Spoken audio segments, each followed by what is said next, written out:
শ্ৰীমন্ত শংকৰদেৱ সংঘৰ ৰাইজঘাট প্ৰাথমিক শাখাৰ সোণালী জয়ন্তী সমাৰোহৰ সফল সামৰণি। শ্ৰীমন্ত শংকৰদেৱ সংঘ দৰং জিলা শাখাৰ অন্যতম শাখা ৰাইজঘাট প্ৰাথমিক শাখাৰ সোণালী জয়ন্তী সমাৰোহৰ সফল সামৰণি পৰিছে। দুদিনীয়া বিস্তৃত কাৰ্যসূচীৰে অনুষ্ঠিত সোণালী জয়ন্তী সমাৰোহৰ দ্বিতীয় তথা অন্তিম দিনা পুৱা বন্তি প্ৰজ্বলন, প্ৰাতঃ প্ৰসংগ, স্বচ্ছ অভিযান, পতাকা বেদী উন্মোচন আৰু ধৰ্মধ্বজা উত্তোলনৰ পাছতে উলিওৱা হয় ভাগৱতৰ শোভাযাত্ৰা। শোভাযাত্ৰা উদ্বোধন কৰে ডেকাগিৰি আঞ্চলিক শাখাৰ প্ৰাক্তন সভাপতি তীৰ্থনাথ বৰুৱাই। ইয়াৰ পাছতে শ্ৰীমন্ত শংকৰদেৱ সংঘ দৰং জিলা শাখাৰ সভাপতি হৰেশ্বৰ শইকীয়াৰ সভাপতিত্বত অনুষ্ঠিত হয় মুকলি ধৰ্মানুষ্ঠানিক সভা।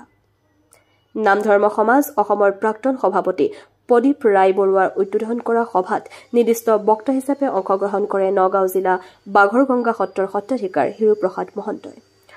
সভাগ্ৰন্থ সোণোৱালী কটাহী ৰাইজঘাট উন্মোচন কৰে হিতেশ বৰুৱাই। সংঘৰ কটাহী ৰাইজঘাট প্ৰাথমিক শাখাৰ সভাপতি কুমুদ ডেকা আৰু সম্পাদক বসন্ত বৰুৱাই আঁত ধৰা সভাত চিপাঝাৰৰ বিধানসভা সমষ্টিৰ বিধায়ক ডক্টৰ পৰমানন্দ ৰাজবংশী, দৰং জিলা পৰিষদৰ প্ৰাক্তন সদস্য হেমন্ত কুমাৰ ডেকা প্ৰমুখ্যে কেইবাগৰাকী বিশিষ্ট ব্যক্তিয়ে অংশগ্ৰহণ কৰে। News desk AIN live.